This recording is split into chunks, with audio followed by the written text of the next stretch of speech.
Hi everyone, today I'm here to talk about the DC Navy Yard shooting and whether or not it could be a false flag operation by the U.S. government or other entities within the government. So the official story, as most of us know, is that shooter Aaron Alexis, an ex-Navy civilian contractor, entered the Navy base at 8 o'clock roughly in the morning on Monday, September 16th. He carried with him a shotgun. He entered the base with a valid ID pass. He then shoots multiple people, injuring 8 and killing 12 through using the shotgun and a 9mm Beretta that he takes from a security officer. Now, as we can see in this New York Times article and in various other media publications, it was reported that all of the victims were civilian contracted. None of the victims were Navy officers, nor were any of the victims active duty naval personnel. This is important to note because we have the testimony of Commander Tim Gyrus, then, as we will see next, reporting that he was talking to a Navy officer who was then shot right in front of him. Next, we have the issue of what witnesses had reported during the immediate aftermath of the shooting.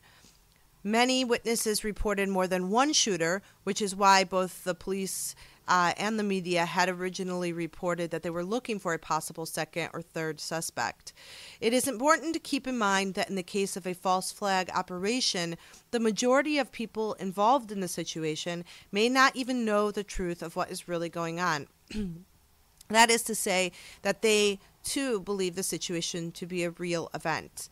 An important element in executing operations, especially covert operations, is the idea of compartmentalization, the strategy of only providing enough information on a need-to-know basis or enough information for someone to carry out their specific task. The fact that many witnesses believe there to be more than one shooter, either through what they saw or heard, may indicate that there was more than one shooter during the course of this operation, and after talking with the FBI and other police, they decided to go along with the story and kind of change their story to form around what they were told was the truth. Now, if we look here, they over and over talk about the semi-automatic guns that were fired, except that now we learn that he did not have an AR-15 assault rifle. He only had the shotgun and a handgun. Next, we're going to see from some witnesses.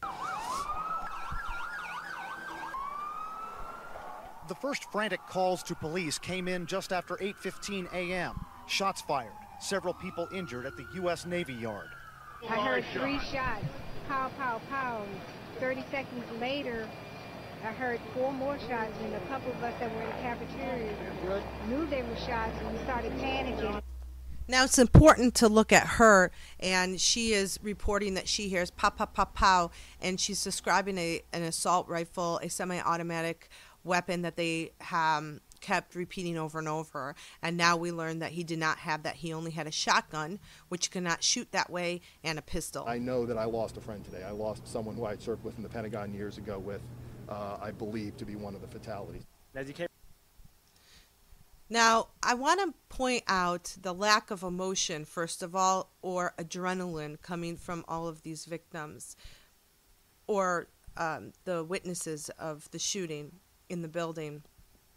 I think that that is important to recognize that most people would have at least adrenaline running through them. Second of all, as we look at this guy and the next woman, we see that they cannot describe what he's wearing or really what he looks like. They have very general terms in terms of how they're describing the shooter and what they're saying about the situation and the event as it took place. Around the corner, he aimed his gun at us, and he fired at least 2 or 3 shots. 3,000 people work at the facility just miles from the White House and the Capitol. He was far enough down the hall that we couldn't see his face, but we could see him with the rifle, and he raised and aimed at us and fired, and he hit high on the wall. Security was tightened around the capital city. Schools locked down. Reagan National Airport grounded all air traffic. 9:56 a.m. President Obama is briefed by his Homeland Security and Counterterrorism team. Eyewitnesses like Commander Tim Gyrus told... Again, here we have Commander Tim Gyrus reporting on what he heard and saw and witnessed. And keep in mind that he describes how he was just like this, 3 feet away when the man got shot, supposedly in the head. Horrific tales. Juris was talking to a man who was shot right in front of him. He walked up and told me that he heard that there was a shooter in our building. And we were just standing here maybe 3 feet away having a conversation, and then we heard 2 more gunshots, and he went down, and that's when I ran. The reports of the victims, it had to be a semi-automatic because they're talking about gunshots that they heard in rapid succession. Now, the doctor at the hospital where most of the victims was taken, she repeats over and over about this semi-automatic weapon that we have now come to learn did not exist. So this is a little bit suspicious in terms of what the agenda was in reporting whether or not or what type of weapon President was Obama used. called the shooting a cowardly act. We are confronting yet another mass shooting. And today it happened on a military installation in our nation's capital. We will do everything in our power to make sure whoever carried out this cowardly act is held responsible. D.C.'s mayor doesn't think the shootings are tied to terrorism, but the police still don't have a motive. We now have a total of 13.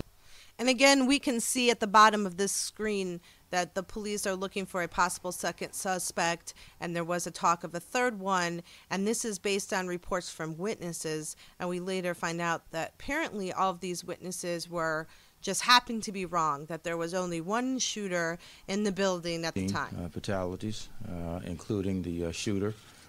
We had one additional since the shooter. We had one fatalities, including the shooter. We had one additional since we last. Additionally, several witnesses had originally claimed they saw the shooter wearing a uniform or some type of military uniform.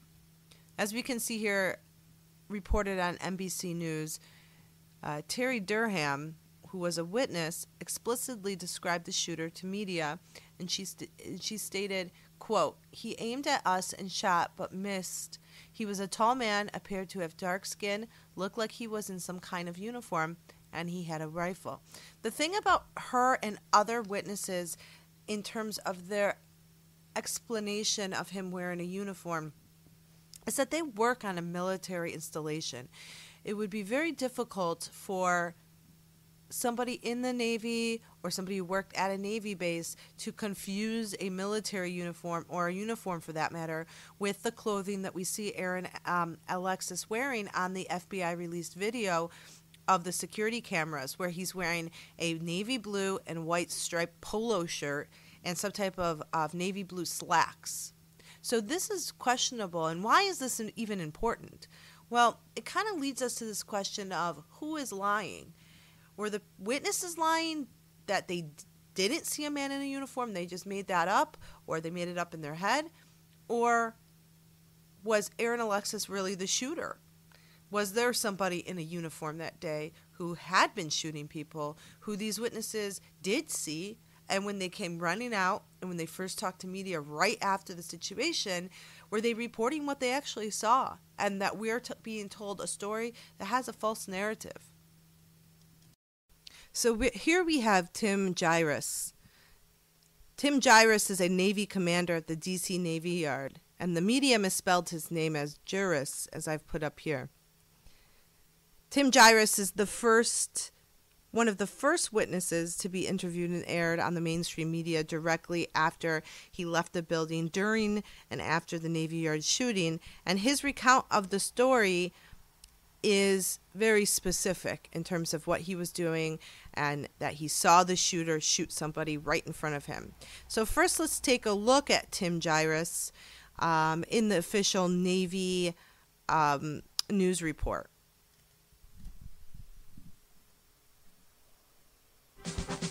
D.C. officials say at least 12 people have died and several more were hurt in a shooting at the Washington Navy Yard.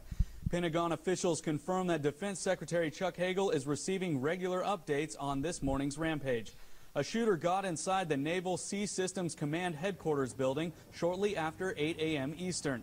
The investigation is now under FBI control. Navy Commander Tim Gyrus described the chaos minutes after the shooting. I was inside on the 4th floor when the shooting started. In fact, we heard some sounds that were kind of sounds like a muffled gunshot. We didn't know what it was. We had people running in the hallways telling everybody to evacuate. A couple of minutes later, the fire alarm inside the building went off, which is the way to get everybody outside the building. We picked up radios in our section where the safety folks, so we helped evacuate the building to get everybody out. Once we got people up down the back side and outside the back of the building, we evacuated them to one area which was closed off because we have gates for the base. We moved them the other way, and then I was outside there when another person got shot in the alleyway. Navy officials. Now, Tim Gyrus is one of the first witnesses to report to the media and to recount his experience during the Navy Yard shooting. One recount of his story to the media is that he was talking to another man, a fellow military officer, who came running up to him proclaiming, "There's a shooter." And that as soon as he said the words, Alexis came around and shot the man in the head. In other interviews, some in written articles and some directly on video to the media, Gyrus says that he had already left the main building area and that he and another man were talking about there possibly being a shooter in the building, and that during the course of their conversation, the shooter came up and shot the man in the head. Gyrus claims he then ran the opposite way and scaled a wall to get away from the shooter. In one interview, he recounts that the man he was talking to was a lot shorter than him, and this is why the man was shot and not him. There are a couple of things that are extremely suspicious about Tim Gyrus' recount of events as a first-hand witness who claims he actually saw the shooter shoot someone right in front of him. First, I'm not sure how the other man being shorter than Gyrus would have saved Gyrus from being shot. If you think about it logically, the taller person in an instance like that would be the person that would more likely be shot in saving the shorter person.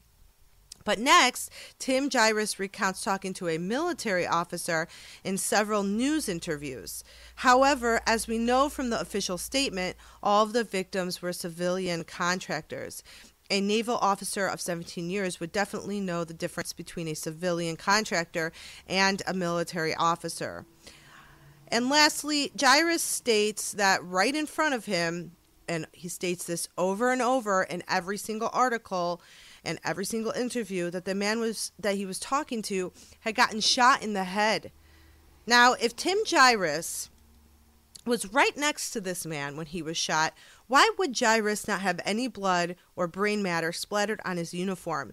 The Navy uniform he is wearing is a light tan color, and you would assume that any type of blood splatter would show up on such a light color of a uniform. There are countless other videos and interviews and photos of Gyrus immediately after the shooting, and he would not have had the time to change his uniform beforehand. And most importantly, he claims that the victim was shot in the head. According to the information given to the media, none of the victims that died were shot directly in the head at close range, and none of the injured victims were shot directly at close range. So now we have these inconsistent stories if you look at all of the different interviews by Commander Tim Gyrus. As I was doing research, I was looking for the commander on the post, and I found this guy, Monty Almer. What I found interesting was that the name had been changed from Commander David Varner, and from the looks of the records, it seems it had just been changed a weekend prior to the shooting. I'm not sure how this is relevant, but I did find it very odd that the actual commander was changed directly before the shooting. Next, we have the issue of the shooter, Aaron Alexis himself. Now, just last week, FBI and law enforcement came out with information that Alexis had a Facebook page that had very little activity on it, that he named himself Mohammed Salam, but they prefaced it with saying they had found nothing else that might implicate that he had any violent jihadi interests or even any interest in Islam. Now, what I find interesting is why they even release this information. If this Facebook page has no further implication, then it would seem absurd for them to even release this information. So I wonder if this is a bit of information now they've planted that later we're going to possibly see some other ties to some type of group, jihadi group, or some type of Muslim group, or some type of ties to Islam. And next, and most importantly, we have this video that the FBI released about a week and a half after the shootings. Now, this video is 30 seconds long. It is very sparse in terms of camera angles. Considering how many cameras would be on a military installation, it is very questionable as to why they only include these couple of angles in this very small, concise video. Why they would even release this video is a whole nother question. They did not release videos of Sandy Hook or other shootings in the recent past, and it's as though they're trying to answer some questions by releasing this video, but in a way, all it does is raise more questions to me. So let's look through the video real quick and then analyze some of the issues that come from this video. So he comes into the parking garage at the Navy Yard. He walks into building 197. The next shot, we see him with the assembled shotgun that he brought in with him, walking down a hallway. Then we see him in the next shot walking down a stairwell into the last hallway we see of him, where there are people in the background at the very end of the hall walking, and the video is over. Okay. So a couple issues with this video. One is why they would even include him coming into the parking garage. That seems absolutely ridiculous. If you only are bringing out a 30-second video, the fact that you're going to even include this shot seems very bizarre to me. But even more than that, we can't see anything. We can't really see a license plate number, and plus he was driving a rental car, so we couldn't even tie this car to him, really. And we can't see anybody in the car. So for all case in point, this could be anybody driving a car at any time in any vehicle. In the next scene, we see him walking into the building. And as we see him walking into the building, there's a couple of other issues that are raised. One is that he is wearing this shirt, and if you look at the way the shirt is on him and is hanging onto him, it looks as though this is a cotton blend shirt and not necessarily a polo 100% cotton shirt that we see in the next scene. There's a couple of things about it. One is that there seems to be a slight plaid pattern instead of just a stripe, horizontal pattern. Next, we see this kind of way that men's button-down dress shirts would fall, where there's kind of a pleat almost in the back where the fabric is gathered. The way that it falls is much more stiff. It is loose. It is not tighter, as we see in the next scene, where the polo shirt has an elastic place around the arm, and as we see how it's here. Also, here's his bag that apparently he is carrying with him a shotgun that it was disassembled conveniently in this black bag that looks questionably black to me. So he enters in, and we can clearly see at this point that he's wearing a polo 100% cotton shirt that is fitted around the arm, that doesn't hang loosely, that is not bunched in the back, is not a button-down shirt. So I want to just make that clear that these two videos could be taken at two different times, given that potentially he wasn't wearing the same shirt in the first video. Now, this is the most important part of this video, and I suggest that you take a look at it. Try to find some software to zoom in on it. The people in the background are clearly shorter and taller than each other. We have a taller person that looks like an adult first walking. We have several shorter people that look as though they're children, and then we have another tall person. Having been a classroom teacher for many years, I know how children and teachers or adults walk, where there's an adult, then multiple children, and then another adult at the back of the line.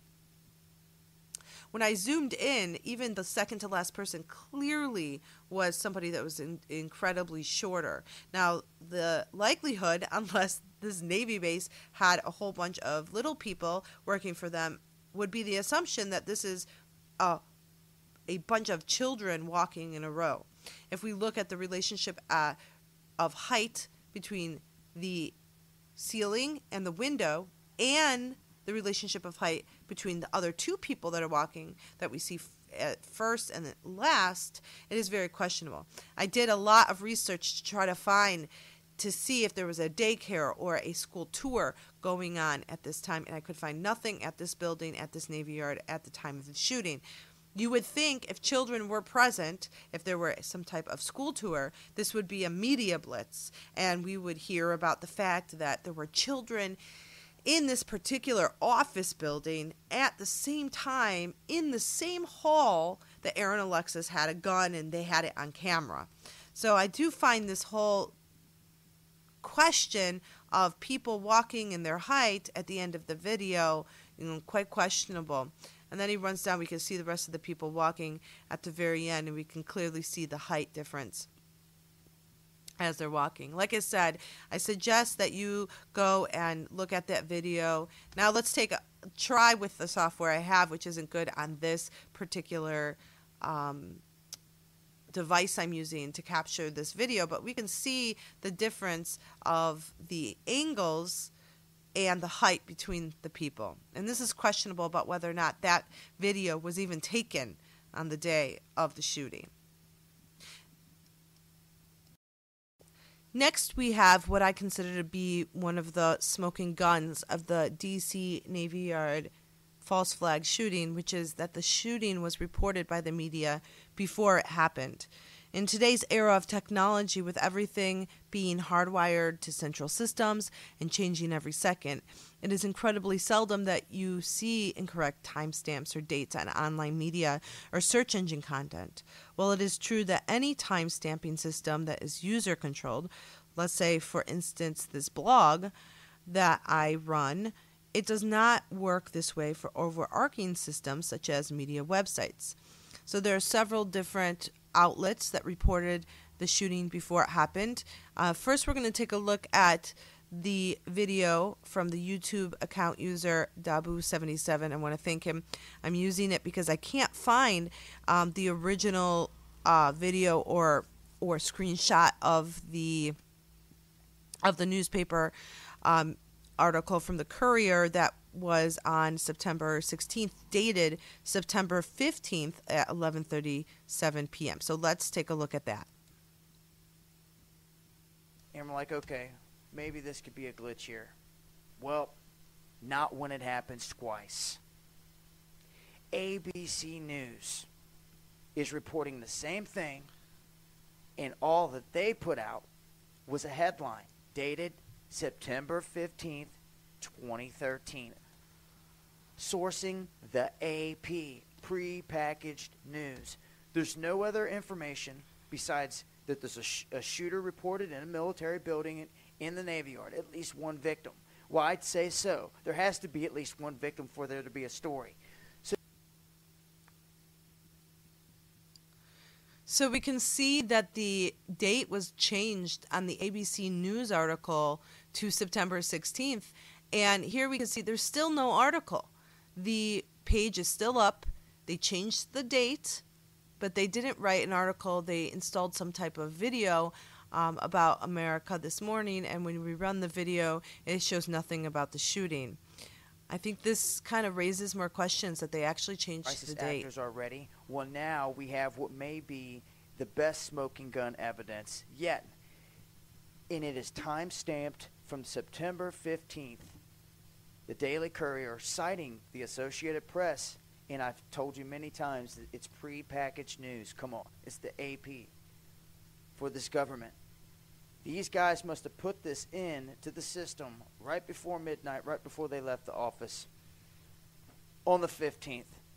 And they knew it. Now, this has been updated many times since then, and many people could say, oh, well, maybe it was a glitch. You know, maybe it was just a freak accident or whatever. And we have seen stuff with Facebook and YouTube timestamps. But you can't go any further back from the time that it was created.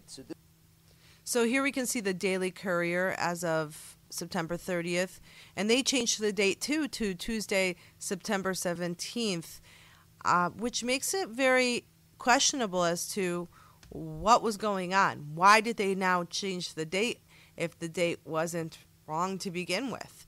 Clearly, what this proves, as was stated before, is that this is another proof that this is a manufactured event, that it was released to the media early because the Associated Press tends to side and be in cahoots with the government in a lot of different activities they have, and they released it early. And this Canadian newspaper reported this full article, did not change anything about the article, and it's very, very questionable in terms of why they would change the date, why the date was early to begin with. And then we have this CNN post that was from this YouTube Evangelist Anita Fuentes when she was searching using the wrong words or spelling the shooter's name incorrectly, a CNN article that was dated from 3 days prior. And I think that that also is another example of this event being released to the media prior to occurring, and therefore proving that it was a manufactured event. Next, we have the issue of this distraction through planned drills that the Navy had been planning prior to the Navy Yard shooting. So we can see here on the Navy Times, which is the official Navy journal, that Dave Starr, an environmental engineer, was walking down a nearby street when he saw people running, and Starr said specifically that at first he thought it was another drill. And if we look through the media and we look through different accounts of people who worked around the base and civilian contractors that worked on the base and Navy personnel that also were active duty naval officers and employees, that they also cite several different drills that had been occurring. Well, and what's very interesting is that the Department of Homeland Security had been planning different upcoming drills and workshops. So as we can see here, sorry for the poor quality, but I had this screenshot that I had taken immediately after the shooting occurred on September 16th, and then it was gone. They took it down. So the upcoming event on this webpage for govevents.com is Active Shooter Workshop in D.C. It's at the Navy Yard, scheduled for September 19th, 3 days after the shooting had taken place. So here we have a military installment full of officers and other military personnel that know that on the 19th there's supposed to be this drill coming up that's an active shooter drill. Where have we seen this before? It's unbelievable. So now it's changed, as we can see. Today is today is October 3rd. October 2nd just turned midnight. And as we can see, for October 3rd, postponed. Additive manufacturing firearms briefing. This has been postponed at the Washington, I'm assuming, D.C. base because everything out of Virginia tends to go to the D.C. base. So on the morning of September 16th, just as the media started following the events of the Navy Yard shooting, two pictures emerged from Don Andreas, who works for U.S. Representative Stephen Harsford of Nevada. They depicted a victim of the Navy Yard shooting lying on the ground over 5 blocks away from the Navy Yard in front of a CVS. We can see these pictures here. Tim Hogan had been tweeted or given the pictures from Don Andreas, who had taken them, and he tweeted them, and they went viral. The media picked up on it. They were published on Twitter, and then the media, like I said, had picked up on it, and they went all over the place. Now, this has been a point of contention for many truth seekers, official story questioners, or conspiracy theorists. And the mainstream media seems to have simply written off this as a mistake, a simple mistake, that the person who took and published the photos accidentally thought it was a victim of the shooting, when in reality it was most likely someone having a heart attack at the same time of the shooting. This is what the media is telling us about these photos. Well, I just don't buy it. Not only because it's convenient that this is the first photo that comes out of a victim, quote unquote, of the shooting, but also because the media only denied the photo once a great deal of attention was paid to where exactly it was taken and who exactly the victim was. But most importantly, I don't buy it because the other man in the photo, the man who was helping the wounded person, has come to the press with his version of events. And no one is interested in publishing it, except for a few independent journals, including the Pioneer, a reputable journalist university publication, as we see here on their website. The man aiding the victim is James Birdsell. He's a structural engineer at 100 Southeast Street in Washington, D.C., very close to the CVS in which a photo was taken in front of him. He and some of his colleagues stated that they saw a woman in a violet shirt pulling an injured man from her car. They thought she was performing chest compressions on the injured man as he lay on the ground, and so Birdsell grabbed his company's automated external defibrillator and ran over to help him. When Birdsell ran over, he said it was pretty clear that the man had been shot. He stated, quote, "It became pretty evident that he was shot. He had an entry wound on the left side of his face." According to the interview with Birdsell and his colleagues, the woman kept repeating a first name that matches one of the victims as he helped try to revive the man. She was saying the victim's name, quote, "pretty intensely," he said. She didn't appear to be a relative, but they apparently knew each other. An ambulance arrived and removed the man. It seemed like it was driven by cops. Now, this is Birdsell saying that he thought the ambulance was driven by cops. A spokesperson for George Washington University Hospital told journalists Monday that a victim who had been shot in the left temple was pronounced dead within a minute of arriving at George Washington University Hospital. The injury was not survivable by any stretch, a hospital official told reporters. The patient was dead on the way to the hospital. Birdsell didn't get the name of his fellow bystanders. After the ambulance left, he cleaned up some blood-splattered items on the ground, deposited them in the trash. He went back to work and put in a request for a new AED. Now, given the details of the situation, it definitely seems like a set-up event in accordance to a false flag operation. Either the man was not actually shot and the woman was a part of the setup, or the man was actually shot by someone specifically for some purpose of exploiting the Navy Yard shooting. But everything points to this possibly being one of the smoking guns of the false flag event. The woman taking him out of her car into a busy sidewalk street instead of driving him to the hospital. I have no idea who would do that. The inability to find any victim of the shooting who was shot at the left side of the head, and the fact that these photos were released as victims of the shooting and then retracted by the media. Lastly, Birdsell saying that the ambulance seemed to be driven by cops. And this whole situation of this man being taken out of a car by a woman, her frantically needing help, him having a gunshot wound to the head, the media then saying, oh, he was having a heart attack, and none of the story lines up. Next, we have the D.C. SWAT team being ordered to stand down during the Naval Yard shooting. One of the most publicly suspicious aspects of the D.C. Navy Yard shooting is the fact that this D.C. SWAT team, the team that is specifically trained and specially trained for situations just like this, and the SWAT team that protects Congress, was on the scene within 15 minutes of the first shot and was ordered to quote-unquote stand down. They were ordered to not only stand down, to leave the scene without getting involved whatsoever. The D.C. police and SWAT team are furious about this. They have even taken it up with the police union.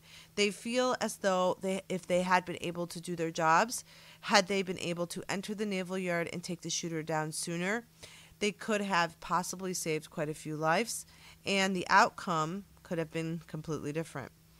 So the question remains as to why the D.C. SWAT team was ordered to stand down. There is absolutely no logical explanation for this other than the fact that this is a false flag operation, and the reason why they were ordered to stand down was because they were worried about what the SWAT team would do if they would foil their plans, if they would see something they weren't supposed to see, or if they would somehow kill the wrong shooter or completely mess up the false flag operation. And now we have the same ATF team used at the Boston bombing that is used at the DC shooting. Coincidentally, this same ATF team was used out of all the ATF teams that are available. This one particular team gets all of the high-profile cases. From my research, it doesn't appear that this team is specifically trained for high-profile cases. Maybe they are a trusted and handpicked team that works in conjunction with the CIA or whatever other government agencies plan false flag operations. It certainly seems odd that the same ATF team used in the Boston bombing is now, used in the DC naval shooting.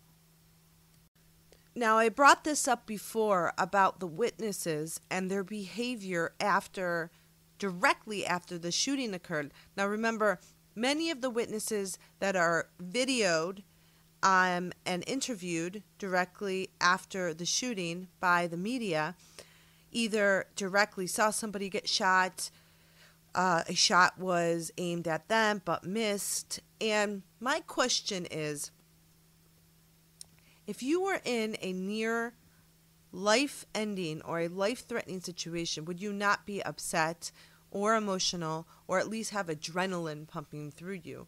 And I want to look at a couple of these instances to kind of compare what my own experience, and I think most of you would agree, that you have seen when people are in life-threatening situations or very intense situations, how people react, how they act, how they speak, the mannerisms they give, the tremors in their voice, the seriousness and gravity of the situation versus what we see here on the media from these witnesses, from people whose life were almost threatened or had seen other people been killed, and how they're acting. So first we see this news broadcaster and a witness who had been in the building, who had seen somebody be shot, see them laughing and joking, and it is very questionable as to whether or not they are really, or the witness is really a person who was in the building, or if this is just kind of something that they were put into this role and are,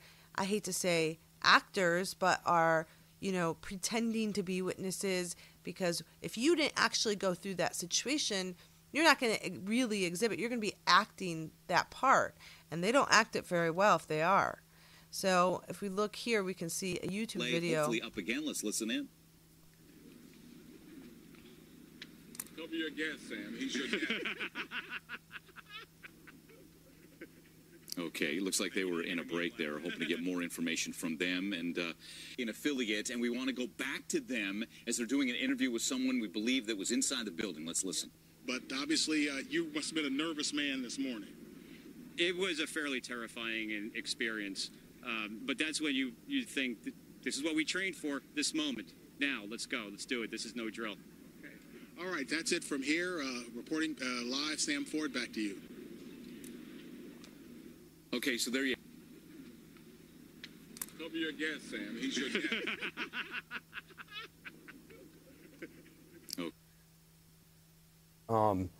Stupidly popped my head up. Okay, so this is a quote-unquote Navy Yard survivor.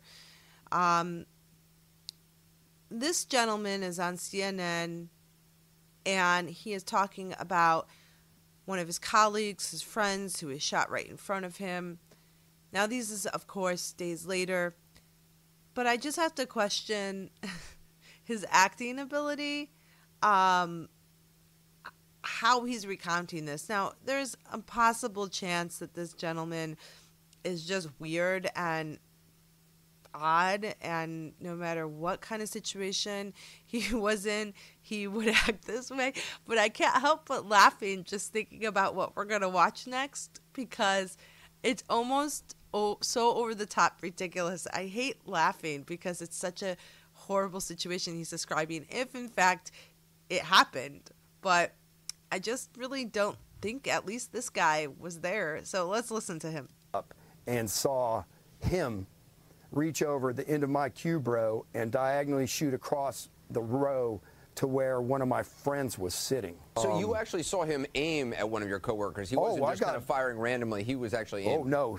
The reason that he did not see me was because he was so intent on shooting her.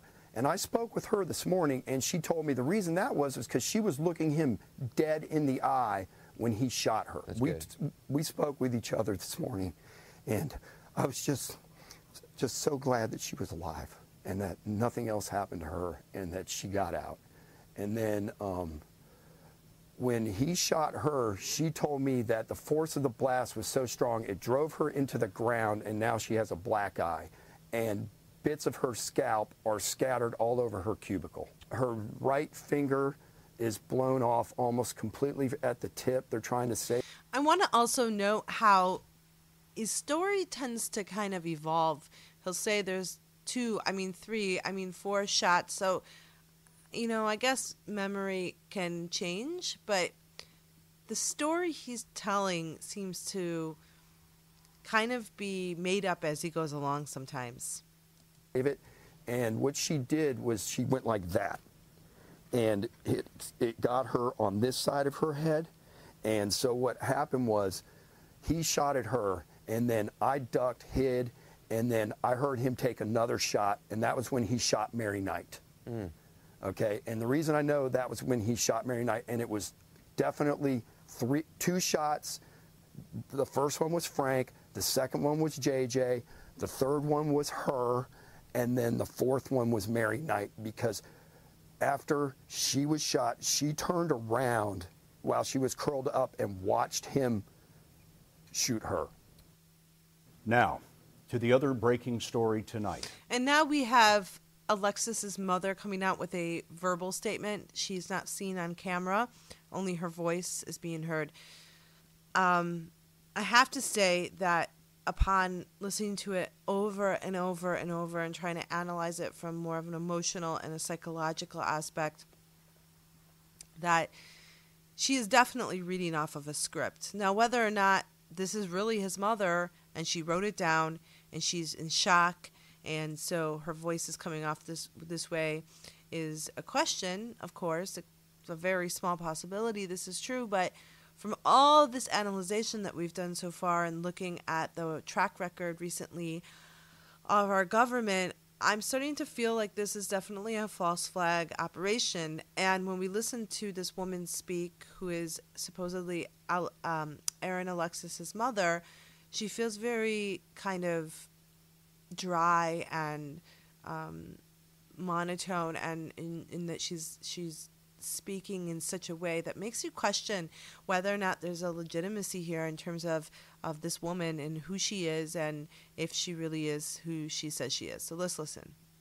2 days after the massacre at the Washington Navy Yard, we have now heard from the killer's mother.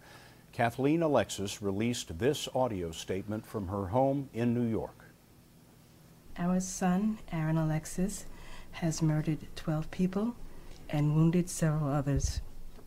His actions have had a profound and everlasting effect on the families of the victims. I don't know why he did what he did, and I'll never be able to ask him why.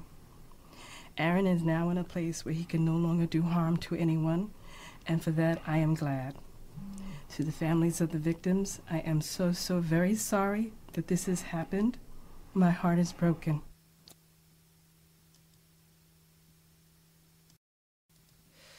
So why would the government execute a false flag operation such as the D.C. Naval Yard shooting? Well, as we've seen in history, the goal of covert operations or false flag operations tends to be to achieve some specific agenda or objective through public manipulation. And in this instance, it's pretty clear. One, it's steering the focus away from the serious situation that suddenly we've just forgotten about, or so they want us to think. And two, and the bigger issue probably, is gun restriction laws and trying to restrict gun laws and get rid of or manipulate the Second Amendment. And this is pretty clear in terms of how this operation went down and what was used and the lies that were told about this, AK assault rifle. So one of the things I thought was interesting was just how paranoid the public becomes in situations like this. And this is exactly what this type of false flag operation is meant to do. It's meant to instill fear and paranoia into the American public about guns. So I was aware of the situation. I was driving home or driving between meetings at work on September 17th, and there was this huge blockade and fire and police from all over, and I pulled over and I was talking to people, and what had happened, and we can see it in this article, was a woman was talking to a customer service representative of ComEd, which is the electric company in Chicago and Illinois, on September 17th, the day after the shooting, and she heard a planned fire drill, and her first thought was guns, shooting. She hung up right away and she called 911. And this is just a representation of the paranoia and the fear that's installed into people, into the American public after these false flag gun shootings. We saw this after Sandy Hook, and now we're seeing it happen again. And I wouldn't be surprised if this Gun Violence Prevention Act by Dianne Feinstein and Obama gets shut down again if we see yet another shooting, another high-profile mass shooting occur. It would not surprise me. So at the end of the day, this is basically what it's about, is to manipulate public perception, manipulate the emotions, create fear, create paranoia, and in this case, those things are being done in order to change, alter, or possibly eradicate the Second Amendment.